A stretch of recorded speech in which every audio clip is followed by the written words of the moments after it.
SLBC tunnel ప్రమాదంలో గల్లంతైన 8 మందిలో మరో మృతదేహం లభ్యమైంది. నెల రోజుల సహాయక చర్యల తర్వాత ఇంకొకరి మృతదేహం దొరికింది. కేరళ నుంచి తెప్పించిన క్యాడవర్ డాగ్స్ గుర్తించిన చోటే మరో మృతదేహం లభ్యమైనట్లు సమాచారం.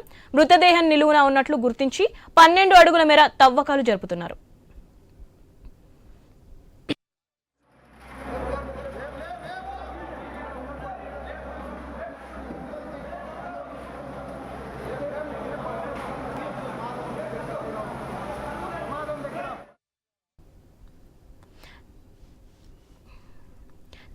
తాజా ప్రమాదం తర్వాత ఎస్ఎల్బీసీ టన్నల్ రూట్ మారుతోంది.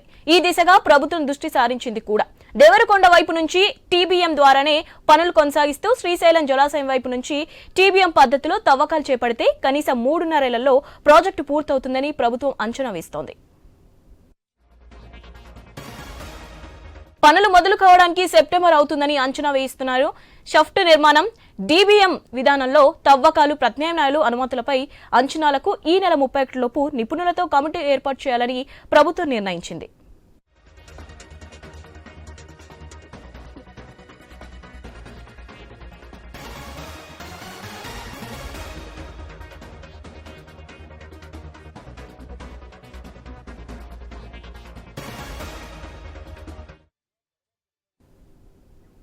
పైకప్పు కూలిన ప్రాంతం భూ ఉపరితల నుంచి సుమారు 400 మీటర్ల లోతులో ఉంది. భూగర్భంలో బైపాస్ సొరంగ నిర్మాణం చేపడితే వెలువడే మట్టి, రాళ్లను వెలుపలికి తరలించడం క్లిష్టంగా మారనుంది. ఇప్పటికే సిమెంట్ సెగ్మెంట్లతో పూర్తయిన సొరంగంలో వాహనాల రాకపోకలు సాధ్యం కావు. ఈ క్రమంలో బైపాస్ వద్ద నుంచి భూపరితలంపైకి ఒక షాఫ్ట్ నిర్మించాల్సి ఉంటుంది. సుమారు 3.5 కిలోమీటర్లు ఏటవాల్గా తవ్వుతూ బైపాస్ వద్దకు చేరాల్సి ఉంటుంది. దీంతో పాటు సొరంగం లోపల డ్రిల్లింగ్, బ్లాస్టింగ్ మెథడ్ విధానంలో తవ్వకాలు చేపట్టాల్సి ఉంటుందని నిపుణులు అంచనా వేస్తున్నారు.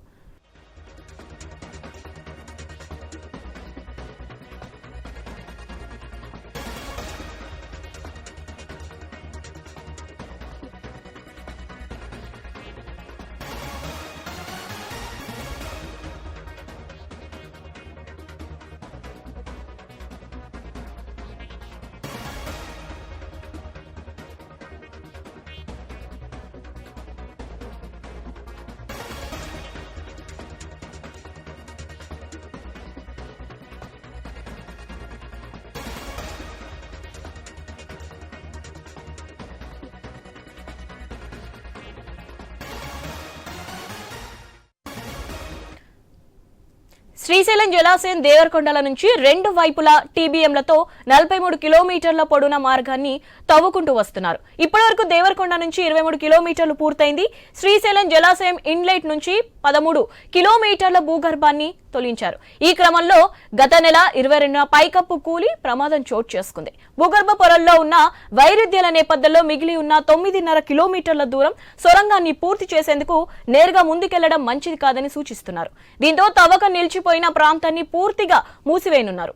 అక్కడి నుంచి 150 నుంచి 200 మీటర్లు వెనుకకు వచ్చి బైపాస్ మార్గాన్ని తవ్వితే మేలన్న అభిప్రాయానికి వచ్చారు.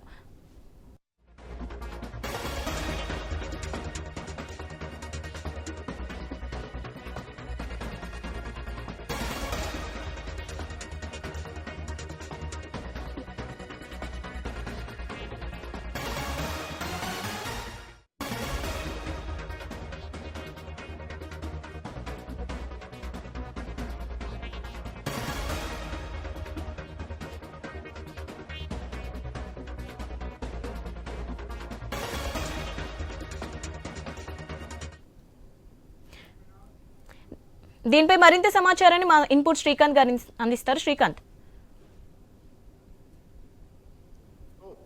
ఎస్ఎల్బీసీ టనల్ చాలా ఒక రకమైనటువంటి విషాద ఛాయలతోనే అక్కడ రెస్క్యూ నడుస్తోంది. ఒక 1000 మంది సిబ్బంది అక్కడ రెస్క్యూలో పాల్గొంటున్నారు. అటు ఎన్డీఆర్ఎఫ్ గానీ, ఎస్టీఆర్ఎఫ్ గానీ, హైడ్రాతో పాటు ఇంకా సింగరేణికి సంబంధించినటువంటి కార్మికులు కూడా, సిబ్బంది కూడా, సెక్యూరిటీ సిబ్బంది కూడా వాళ్ళ రెస్క్యూ ఆపరేషన్ లో పాల్గొంటున్నారు. సో 1000 మంది సిబ్బంది 3 షిఫ్టుల వారీగా రెస్క్యూ ఆపరేషన్ చేస్తున్నారు.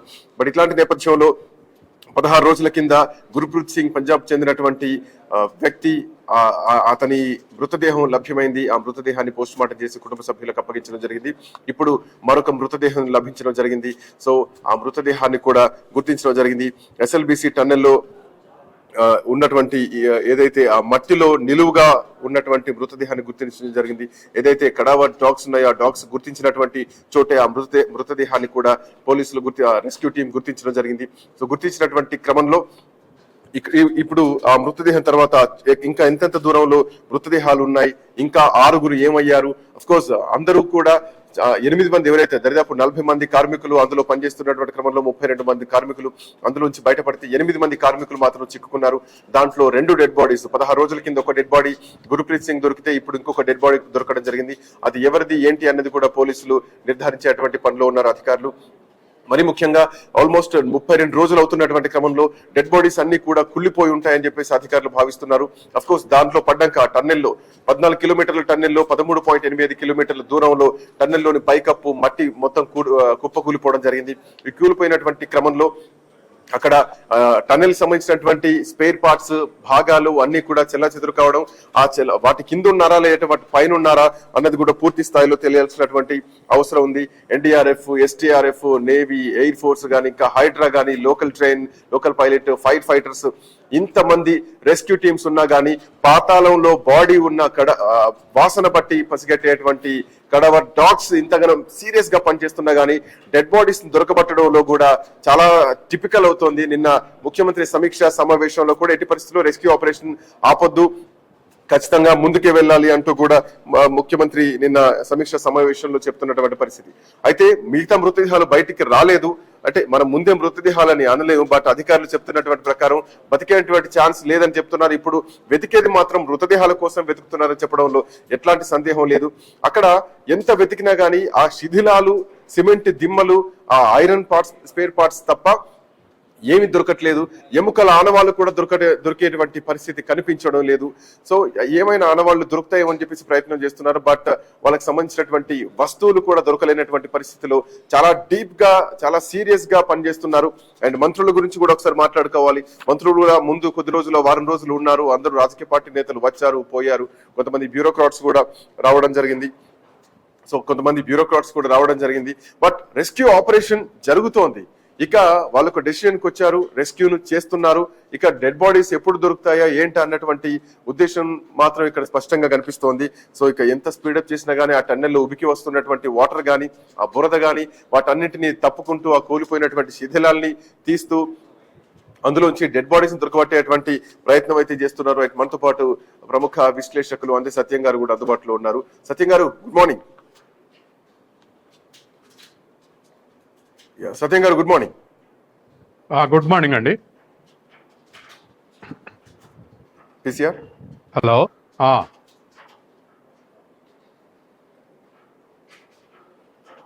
సత్యం గారు వినిపిస్తుందా? వినిపిస్తుంది, పర్ఫెక్ట్. సత్యం గారు, సో నెల రోజుల నుంచి రెస్క్యూ ఆపరేషన్ నడుస్తోంది. 16 రోజుల క్రింద గురుప్రీత్ సింగ్ మృతదేహం దొరికింది. మళ్ళీ అంతే గ్యాప్ తర్వాత మళ్ళీ 10-15 రోజుల తర్వాత ఇంకొక డెడ్ బాడీ గుర్తించడం జరిగింది రెస్క్యూ ఆపరేషన్ సిబ్బంది. సో ఇంకా ఎంత టైం పట్టొచ్చు, ఎట్లా ఉంటుంది అనుకోవాలా? ఇంకా 6 సంబంధించినటువంటి కనీసం ఆనవాళ్ళు కూడా దొరికేటువంటి పరిస్థితి కనిపిస్తలేదు. సో ఏంటి ఈ పరిస్థితిని ఎట్లా చూడొచ్చు? ఇంకెంతకాలం మనం ఎదురు చూడాల్సి వస్తుంది? ఈ డెడ్ బాడీ తర్వాత ఈ ఆనవాళ్ళను బట్టి దరిదాపు దగ్గర ప్రాంతాల్లో ఏమైనా గమనించే ఛాన్సెస్ ఉంటాయా? ఎట్లా జరుగుతుంది అనుకోవాలి రెస్క్యూ ఆపరేషన్, సత్యం గారు? ఇప్పుడు డిఫరెంట్ ఆపరేషన్స్ ద్వారా సక్సెస్ కావాలనే ఉద్దేశంతో గత నెల రోజులుగా డే ఆఫ్టర్ డే కొత్త ఏజెన్సీస్ రప్పించారు. దరిదాపు 11-12 ఏజెన్సీస్ వాళ్ళ దాంట్లో తలమునకలై పనిచేస్తుంది. తర్వాత మానిటరింగ్ కూడా బాగుంది, ఎందుకంటే ఉత్తమ్ కుమార్ రెడ్డి గారు నిరంతరం దాన్ని మానిటరింగ్ చేయటం, తర్వాత కలెక్టర్ మానిటరింగ్ చేయటం, దాంతో ఏ రోజు ఆగకుండా రిస్క్ నడుస్తూనే ఉంది. అయితే ప్రకృతి విలయాన్ని మనం ఇంకా కమాండ్ చేసే స్థితిలో లేము. ఆ దాంట్లో భాగంగానే వాళ్ళ అది అడ్డంకులు సృష్టిస్తూ ఉంటే మన వాళ్ళు దానికి ట్రేస్ అవుట్ చేసుకుంటూ పోతున్నారు. కాబట్టి వాళ్ళ రెండో డెడ్ బాడీ కూడా దొరికింది. కాబట్టి సమీపంలో అందరూ ఒక దగ్గరే ఉండి పనిచేసే అవకాశం ఉంది. కాబట్టి కొద్దిగా అడుగుల దూరంలో మిగతా వాళ్ళవి కూడా దొరికే అవకాశం ఉంది. ఈలోపు ఏజెన్సీసు ఇంకా దోవటం అనేది రిస్క్ అనేటువంటి సెకండ్ థాట్లా కూడా ఉన్నాయి. కాబట్టి ఆయన ప్రయత్నం చేస్తున్నారు. కొన్ని సేఫ్టీ మెజర్స్ తీసుకొని తవ్వుతున్నారు. కాబట్టి లేటు కావచ్చు, కానీ ఆ అవకాశం ఎక్కువ ఆపర్చునిటీ ఉంది. తర్వాత మరొక అంశం ఏంటంటే, ఇవాళ స్టేట్ గవర్నమెంట్ యొక్క మానిటరింగ్లో లోపం లేదు. జరిగిన నాటి నుంచి కూడా ముమ్మరంగా ఆల్ ఏజెన్సీస్ని కాంటాక్ట్ చేసి, అందులో ఉత్తమ్ కుమార్ రెడ్డి గారు వెల్ ఎడ్యుకేటెడ్ కాబట్టి, తర్వాత దీని మీద అవగాహన ఉన్నటువంటి నేషనల్ ఎక్స్పోజర్ ఉంది కాబట్టి, గతంలోనే రాజకీయాలకు రాకపోతే కాబట్టి అన్ని ఏజెన్సీస్ రప్పించగలిగారు. కాబట్టి ఇవాళ అక్కడ ఫస్ట్ హ్యుమానిటీ ముఖ్యం. అంటే చనిపోయిన వాళ్ళని ట్రేస్ అవుట్ చేసి వాళ్ళ కుటుంబాలకు అప్పగించడం అనేది చాలా ముఖ్యం. కాబట్టి హ్యుమానిటీకి ఫస్ట్ ఇంపార్టెన్స్ ఇచ్చి మనం ఇవాళ డెడ్ బాడీస్ ట్రేస్ అవుట్ చేయడానికి జరిగే ప్రయత్నం జరుగుతుంది. ఇది ఒక ప్రయత్నం. ఇది సక్సెస్ అయితే ఆ తర్వాత ఇది ఎట్లా దీన్ని కంప్లీట్ చేయాలి, ఇంకా 10 కిలోమీటర్లు ఉంది.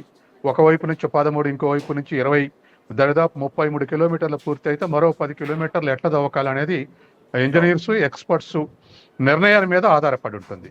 కాబట్టి అయితే ఒకటేంటంటే, రాష్ట్ర ప్రభుత్వం పొలిటికల్ డెసిషన్ పాజిటివ్గా ఉంది. నిన్న ముఖ్యమంత్రి సమీక్ష సమావేశంలో ఖచ్చితంగా ఈ మన డెడ్ బాడీస్ ట్రేస్ అవుట్ చేసేంత వరకు పని చేయాల్సింది అని చెప్పేసి డెసిషన్ తీసుకున్నారు. కాబట్టి ఇక మనం ఏం చేయాలో మానేద్దాం అనేటువంటి దృష్టిలో కాకుండా వీటిని ట్రేస్ అవుట్ చేయాల్సింది అనే పద్ధతిలో చేస్తూ ఉన్నారు. అయితే ఫర్దర్గా మళ్ళీ ఇంకొక క్రైసిస్ అడ్డం రాకుండా, ఫర్దర్గా మళ్ళీ ఒక ప్రమాదం జరగకుండా సేఫ్టీ మెజర్స్ తోటే ముందుకు పోవాలనేటువంటి నిర్ణయం తీసుకున్నారు. కాబట్టి పని కొనసాగే అవకాశమే ఉంది. ఇవాళ మిగతా డెడ్ బాడీస్ ట్రేస్ అవుట్ చేసేంత వరకు కొనసాగే అవకాశం ఉంది. ఆ తర్వాత మళ్ళీ సొరంగం దవ్వటం అనేటువంటిది సెప్టెంబర్, అక్టోబర్, ఏ నెలైనా ఒక నెల ఆలస్యమైన పెద్ద ఫరక్ లేదు. కానీ దీన్ని పూర్తి చేయాలన్నటువంటి కాంక్ష మాత్రం, పట్టుదల ఉండటం అనేది నల్గొండ జిల్లా ప్రజల యొక్క అదృష్టం. ఎందుకంటే వాళ్ళు గత 3 దశాబ్దాలుగా 3 లక్షల ఎకరాలకు నీటిపారుదల సౌకర్యం, దరిదాపు 100 గ్రామాలకు డ్రింకింగ్ వాటర్ సప్లై దీని మీద ఆధారపడబోతున్నారు. కాబట్టి రాష్ట్ర ప్రభుత్వం పాజిటివ్గా ఉండటం అనేది ఖచ్చితంగా ఈ జిల్లా ప్రజలు మంచి పాజిటివ్ వైఖరితో ఉన్నారు ప్రభుత్వం మీద. అంటే సత్యం గారు, ఇక్కడ మీరు ఇందాక ఒకటి అన్నారు, హ్యుమానిటీ యాంగిల్లో వెళ్తున్నారు అని. ప్రభుత్వం కూడా ఇప్పటివరకు ఎక్కడ అధికారిక ప్రకటన మాత్రం చేయలేదు అందరూ చనిపోయారని చెప్పేసి. బట్ అధికారులు మాత్రం చెప్తున్నారు, వాళ్ళు ఈ మట్టి కూలిపోయినటువంటి పరిస్థితి, టన్నెల్ కూలినటువంటి పరిస్థితి చూస్తే 7 నిమిషాలకు మించి బతికేటువంటి అవకాశం లేదు అని మొదటి 2 రోజుల్లోనే వాళ్ళు చెప్పడం జరిగింది. సో ఇట్లాంటి నేపథ్యంలో ఆ రోజు నుంచి ఈ రోజు వరకు కూడా రెస్క్యూ టీం రకరకాల టెక్నాలజీని వాడుతున్నారు. నిన్న కూడా కొన్ని రోబో టెక్నాలజీని కూడా యూజ్ చేస్తున్నారు. లోకో పైలట్లను వాడుతున్నారు, లోకో ట్రైన్ వాడుతున్నారు, దక్షిణ మధ్య రైల్వేని కూడా ఉపయోగించుకుంటున్నారు, అటు సింగరేణి ఉపయోగించుకుంటున్నారు, ఎన్డీఆర్ఎఫ్, ఎస్టీఆర్ఎఫ్, అటు నేవీ, ఆర్మీ, అన్ని డిపార్ట్మెంట్స్, అన్ని వింగ్స్ కూడా ఒక దగ్గరికి వచ్చి పనిచేస్తున్నటువంటి క్రమం కనిపిస్తోంది. సో ఇట్లాంటి నేపథ్యంలో సో ప్రాజెక్ట్ అనేది చాలా పెద్ద ప్రాజెక్ట్. ఇందాక మనం మాట్లాడుకున్నట్టు దరిదాపు లక్షలాది ఎకరాలకు సాగునీరు అందించేటువంటి ఎస్ఎల్బిసి, దాంతో పాటు ఫ్లోరైడ్ సంబంధించి నల్లగొండను ఒక భూతంలా వెంటాడింది. సో దాని సమస్యను తీర్చాలంటే కనుక ఈ శ్రీశైలం లెఫ్ట్ కెనాల్ బ్యాంక్ నుంచి వచ్చేటువంటి వాటరే ప్రధానమైనటువంటి మార్గం. సో ఈ మొదలు పెట్టినప్పటి నుంచి ఇప్పటి వరకు కూడా దీనికి అన్ని ఆటంకులే ఎదురవుతున్నాయి. సో ఇప్పుడు మరొక పెద్ద ఆటంకం ఎదురు కావడం జరిగింది. సో ఇట్లా నేపథ్యంలో ఈ ఆటంకాన్ని దాటి ముందుకెళ్లాలంటే ఈ సమయం కాస్త ఇంకెక్కువ అయ్యేటువంటి అవకాశం కనిపిస్తోందా? సో మళ్ళీ ఈ టన్నెల్ పూర్తి కావడం, ఇంకొక 25% వరకు టన్నెల్ ఇంకా తవ్వాల్సినటువంటి అవసరం ఉంది. ఆ తర్వాత చాలా పెద్ద తతంగం ఉంది దీని వెనకాల. సో నీళ్లు అక్కడి దాకా రావాలంటే సో అప్రాక్సిమేట్ ఎంతకాలం పట్టొచ్చు అనుకోవాలా ప్రాజెక్ట్ పూర్తి అవ్వడానికి? ఇప్పుడు ఎంతకాలం అనేది, ఏడాది, 2 ఏళ్ళ, 3 ఏళ్ళ అనేది ఇంపార్టెంట్ కాదు. ప్రాజెక్టు పూర్తి చేయాలంటే సంకల్పం ఇంపార్టెంట్ పాయింట్. తర్వాత ప్రభుత్వం యొక్క పాజిటివ్ డెసిషన్ ఇంపార్టెంట్. ప్రభుత్వం కృతనిశ్చయంతో ఉంది దీన్ని పూర్తి చేయాలని. కాబట్టి ఇది ప్రమాదం అనో, ఇది లేకపోతే ఇది వైబుల్ కాదనో ఇప్పుడు డిబేట్ కరెక్ట్ కాదు. ఎందుకంటే 30 ఏళ్ల కిందనే ఈ డిబేటు అన్ని రాజకీయ పక్షాలు డిబేట్ చేసినాయి, అట్లాగే అందరు ఎక్స్పర్ట్స్ డిబేట్ చేశారు. అంత డెసిషన్ అయినాకనే ఇవాళ 3/4 కంప్లీట్ అయింది. కాబట్టి ఇది వైబులా కాదా, ఇది కంప్లీట్ చేస్తారా లేదా అనేటువంటి డిబేట్ ఇప్పుడు కాదు, అది 30 ఏళ్ల కింది. ఇప్పుడు డిబేట్ ఏమిటంటే, ఒక పట్టుదలతోటి పూర్తి చేయడానికి ప్రభుత్వం ఈ బడ్జెట్లో కూడా కేటాయించింది. కాబట్టి ఇవాళ కేటాయింపులు ఉన్న తర్వాత ఆగే ప్రసక్తే లేదు. కాకపోతే దీన్ని ఇప్పుడు వరల్డ్ వైడ్ ఉన్నటువంటి టెక్నాలజీస్లో ఇది ఈ 10 కిలోమీటర్లు పూర్తి చేయడం అనేటువంటి పెద్ద కష్టం కాదు. మనం చూస్తూ ఉన్నాం కదా, చైనాలో వెస్ట్ ఘాట్స్ మొత్తం ఇటువంటి పరిస్థితే. ఈ ఈస్ట్ రీజియన్ అంతానేమో మన డెల్టా ప్రాంతం లాగుంటుంది. వెస్ట్ ఘాట్స్ నుంచి అనేకమైన సొరంగాలు రైల్వేలకు కాలువలకు ఇవాళ మళ్ళిస్తున్నారు. టిబెట్ నుంచి మొత్తం వెస్ట్ చైనాకు మళ్ళిస్తున్నారు.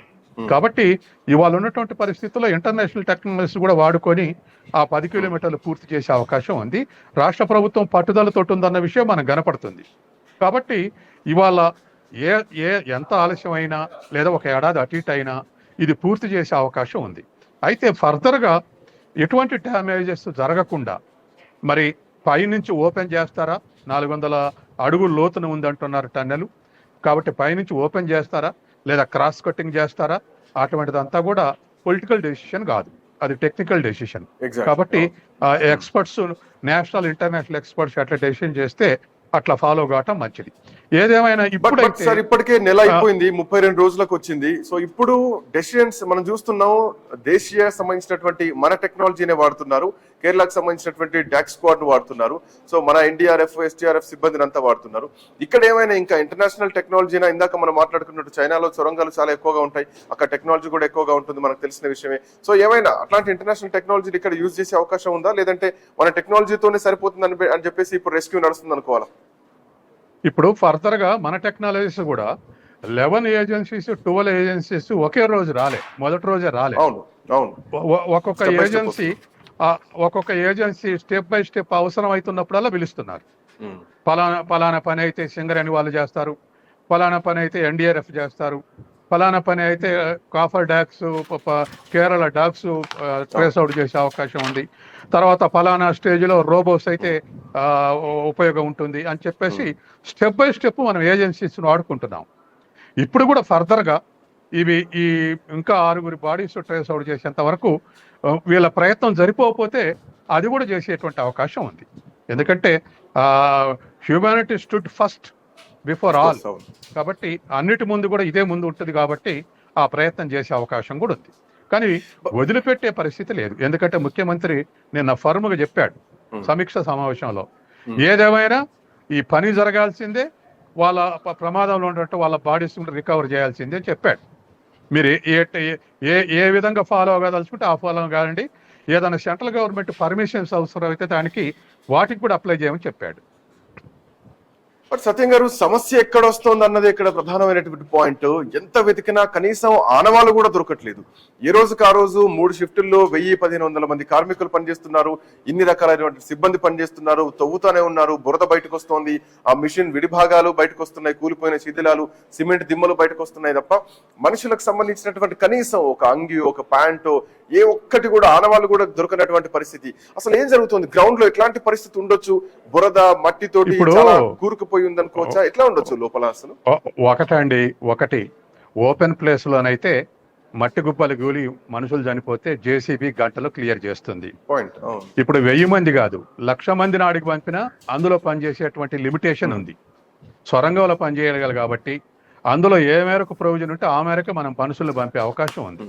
మన దగ్గర 10,000 మంది ఉన్నా 10,000 మంది పోయి పనిచేసే పరిస్థితి లేదు. ఓపెన్లో అయితే పనిచేస్తారు. అట్లాగే ఎన్ని జేసీబీలు ఉన్నా అందులో పనిచేసేటువంటిదే పనికి వస్తుంది తప్ప మిగతాయి పనికిరావు. అంటే ఆ లిమిటేషన్ ఉంది కాబట్టి టైం తీసుకుంటది. తర్వాత టెక్నాలజీ స్టెప్ బై స్టెప్ మనం ఫాలో కావాల్సినటువంటి అవసరం ఉంటది. కాబట్టి ఆ పరిమితుల్లోనే మనం ఆలోచించాలి. అందుకే ఇవాళ ప్రతిపక్షాలు కూడా నెగటివ్ స్టేట్మెంట్స్ ఇవ్వట్లేదు.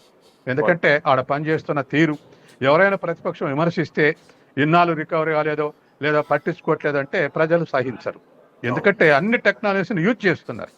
కాబట్టి ఆ ఆస్పెక్ట్లో మనం ఆలోచించాలి. తర్వాత ఆ నెల 15 రోజులు అనేది కాదు, అక్కడ ఆ లిమిటేషన్ ఉంది. అసలు అందులో పోయే పరిస్థితే లేదు. ఇప్పుడు ఆ డీబీటీ మిషన్ ని కట్ చేసి యువతలకు తీసుకొచ్చేంత వరకు అవతలకి మనుషులు కూడా పోయే పరిస్థితి లేదు. కాబట్టి ఇవాళ ఉన్నటువంటి ఆ లిమిటేషన్స్నే పనిచేయాలి. మనకి ఎంతమంది జనం ఉన్నా పనిచేసే వాళ్ళు ఉన్నా పోవటానికి వీల్లేదు. కాబట్టి ఆ 1000 మంది 4-5 షిఫ్ట్లలో పనిచేస్తారు కాబట్టి అది ఆప్టిమమ్ యూటిలైజేషన్. అంతకుమించి యూటిలైజ్ చేయడానికి అక్కడ అవకాశం లేదు. రైట్, థ్యాంక్ యూ సత్యం గారు, thank you so much for joining. Right, ఇదే అంశానికి సంబంధించి మహబూబ్ నగర్ నుంచి మా కరెస్పాండెంట్ వెంకటేశ్వర అందుబాటులో ఉన్నారు. Venkateswara, good morning. Good morning Srikanth. Venkateswara, so చాలా పేషెన్స్ తర్వాత, చాలా సమయం తర్వాత ఒక్కొక్క అప్డేట్ వస్తుంది మనకు. ఈ అప్డేట్ రావడానికి కూడా మధ్యలో 15-16 రోజుల సమయం వస్తుంది. సో పోయిన నెలలో జరిగినటువంటి గత నెల 22న కూలిపోయినటువంటి ఈ టన్నెల్, సో ఈ రోజు మళ్ళీ 22 దాటి 25కి వచ్చేసినాం. నెల రోజులు అయిపోయింది. నెల రోజుల తర్వాత రెండో డెడ్ బాడీ బయటకు వచ్చింది. సో డెడ్ బాడీకి సంబంధించి మృతదేహానికి సంబంధించి ఏమైనా అప్డేట్స్ ఉన్నాయా? అధికారులు ఏం చెప్తున్నారు? What is the latest updates from your side? Srikanth, గత నెల ఫిబ్రవరి 22న జరిగిన ఈ ప్రమాదంలో ఎప్పుడైతే ఎస్ఎల్బీసీ సొరంగ మార్గంలో టన్నెల్లో ప్రమాదం జరిగింది, దీనికి సంబంధించి ఆ రోజే 8 మంది గల్లంతయ్యారు. ఆ గల్లంతైన వారిలో 16వ రోజు గురుప్రీత్ సింగ్ అని పంజాబ్కు చెందిన గురుప్రీత్ సింగ్ మృతదేహం బయటపడ్డది. మరో 16 రోజుల తర్వాత ఈ రోజు మృతదేహానికి సంబంధించిన ఒక కాలు బయటపడడంతో అక్కడ రెస్క్యూ ఆపరేషన్ చేస్తున్న సిబ్బంది కొంత ఆశలు చిగురించినవని చెప్పవచ్చు. దానికి సంబంధించి ఆ మృతదేహాన్ని కూడా బయటికి తీసిన తర్వాత ఇప్పుడే ఎక్కడైతే D1, D2 ప్రాంతంలో ఎక్కడైతే తవ్వకాలు చేపట్టారో ఆ తవ్వకాలలో కూడా ఇక కన్వేయర్ బెల్ట్ కింద ఇక లోకో ట్రైన్కి సంబంధించిన 8 అడుగుల లోపటలో ఈ తవ్వకాలు చేపట్టారో ఆ తవ్వకాలలో ఒక కాలు బయటపడ్డది. ఆ కాలు బయటికి తీసిన తర్వాత మరో మృతదేహాలు కొన్ని బయట ఉంటాయి, అవశేషాలు ఏమైనా కింద ఉంటాయనే విశ్వ ప్రయత్నాలు అయితే ఆ సహాయక బృందాలు అయితే చేస్తున్నారని చెప్పవచ్చు. ముఖ్యంగా 16 రోజుల తర్వాత మరో 16 రోజులకు మొత్తం 32 రోజులకు 2 మృతదేహాలు అయితే బయటపడిన సంఘటన అయితే చోటు చేసుకుంది. దీనికి రెస్క్యూ ఆపరేషన్ కు సంబంధించిన సిబ్బంది కూడా కొద్దిగా ఆశలు చిగురించినని చెప్పవచ్చు. దీనికి సంబంధించి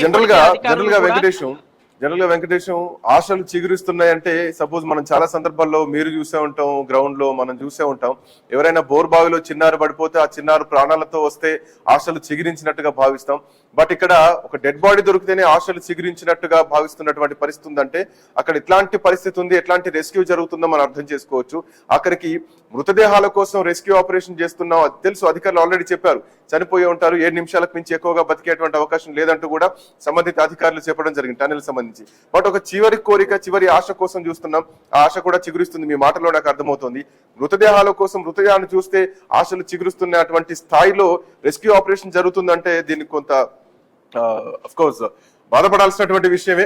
కానీ అట్లీస్ట్ మృతదేహాలన్న బయటకు వస్తున్నాయి. ఆ కుటుంబ సభ్యులకు అప్పగించడానికి ఆ కుటుంబాలు కూడా వేల కళ్ళతో ఎదురు చూస్తున్నాయి. దాంట్లో బాధాకరమైనటువంటి విషయం వెంకటేశ్వర. సో ఇప్పుడు మీరు చెప్తున్న దాని ప్రకారం ఈ మృతదేహం తర్వాత ఈ శిథిలాల కింద, ఈ బెల్ట్ కింద ఆ చుట్టుపక్కలే ఏమైనా దొరికేటువంటి అవకాశం ఉంటుందా? ఎట్లా ఉంటుంది? మళ్ళీ ఎక్కువ గ్యాప్ తీసుకునే ఛాన్సెస్ ఉంటాయంటారా? లేదు, ఇప్పుడైతే ప్రస్తుతం D2 దగ్గర ఏవైతే తవ్వకాలు చేపట్టారో ఇప్పుడు మనకు మొదటగా ఉదయం కనిపించింది, ఒక కాలు కనిపించింది ఆ మృతదేహానికి సంబంధించి. ఆ కాలు తీసిన తర్వాతనే DNA టెస్ట్ పంపిస్తే దానిలో గల్లంతైన 7 మందిలో కూడా, అంటే 7 మందిలో కూడా ఎవరిదని ఆచూకీ లభిస్తుంది. దానికి DNA పరీక్ష చేసిన తర్వాతనే అధికారులు చెప్తున్నారు. దీంతో పాటు మరింత తవ్వకాలు చేపడితే మిగతా 6 బాడీలు కూడా దొరికే అవకాశం ఉంటుందా? ఇప్పుడు కాలు సైతమే దొరికింది, దీనికి సంబంధించిన మిగతా భాగాలు, శరీర భాగాలు దొరికే అవకాశం ఉంటుందని అక్కడ రెస్క్యూ సిబ్బంది అయితే చెప్తున్నారు.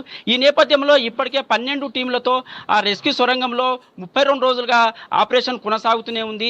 దీనికి సంబంధించి ఒక్కొక్క బాడీ బయటపడుతుండటంతో ఆ బయటపడిన బంధువులకు సంబంధించిన బాడీలకు సంబంధించిన ఎప్పుడైతే మృతదేహాలు ఉన్నారో ఆ గల్లంతైన వారి జార్ఖండ్, పంజాబ్, జమ్మూ కాశ్మీరు, ఇతర రాష్ట్రాలకు సంబంధించిన వాళ్ళు ఉన్నారు.